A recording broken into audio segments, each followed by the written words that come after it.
ماوەی 5 ڕۆژە لە بەشێک لە پارێزگاکانی باشوور و باشووری ڕۆژاوای تورکیا بە هۆکارێکی نادیار ئاگر لە 71 شوێن کەوتوتەوە.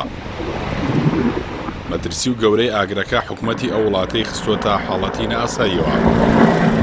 زۆرینەی ئاگرەکان کەوتونەتە ناوچەکانی ئەنتالیا و ناوچەی مارماریسی سەر بە پارێزگای موغڵا. لە ئێستاشدا تەواوی تیمەکانی بەرگری شارستانی ئەو وڵاتە بۆ کۆنتڕۆڵکردنی ئاگرەکە خراونەتە کار.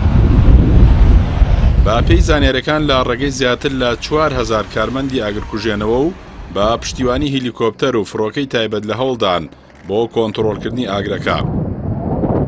ژمارەی مردوانی ئاگری دارستانەکانی باشووری تورکیا بۆ 6 کەس بەرز بۆتەوە و دەیان گوندنشین لە نزیک ئاگرەکە و بەهۆی مەترسیەکانەوە چۆڵکراون.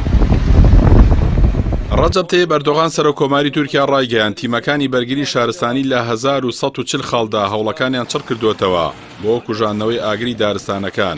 هەروەها لە لێکۆڵینەوەکاندا کار لەسەر ئەوە دەکەن کایە ئەم کارانە بە مەبەست کراون یاخودنا. هەر بەهۆی فراوانبوونی ئاگرەکانەوە بەشێک لە هۆتێلەکانیش کە گەشتیاریان تێدایە لەگەڵ ژمارەیە گوندی نزیک ئەو ڕووداوانە چۆڵ کراون. تیمەکانی ئەمبوڵانسی فریاکەوتن ڕایان گەیاندووە لە ئەنجامی دووکەڵی هەڵمژرا و دروستبوونی حاڵەتی تەنگەنەفەسی 183 کەس گواسراونەتەوە بۆ نەخۆشخانەکانی ناوچەکە کە 3 لەو کەسانە تووشی سوتاو بوون و لەژێر چاودێری پزیکیدان.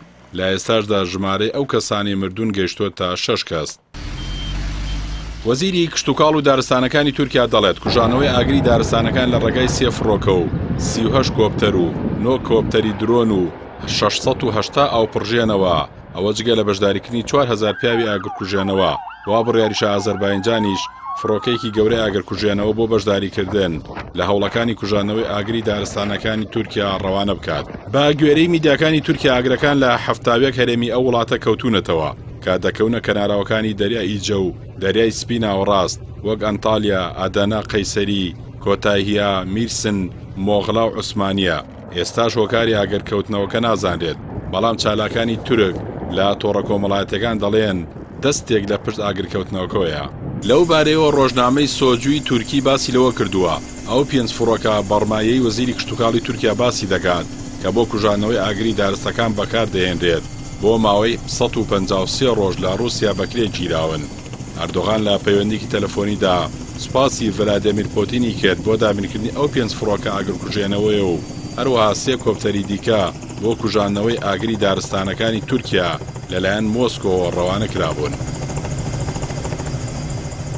لای خۆشەوە سەرۆکاتی بەڕێوەبردننی کارەسات و دۆخی لە ناکاو لە تورکیا ئافات بڵاوی کردەوە لە ڕێگەی 960 کارمەند و 19 هەلیکۆپتەر، ژمارەیەک فڕۆکەی بێفڕۆکەوان و 201 ئۆتۆمبیلی ئاگرکوژێنەوە، 30 بلدۆزەر و 30 ئۆتۆمبیلی گاندی ئاو هەوڵی کوژانەوەی ئاگرەکە دەدرێت کە لە 4 شوێنی جیاوازی شارۆچکەی مانافگاتی سەر بە ئەنتالیا کەوتونەتەوە.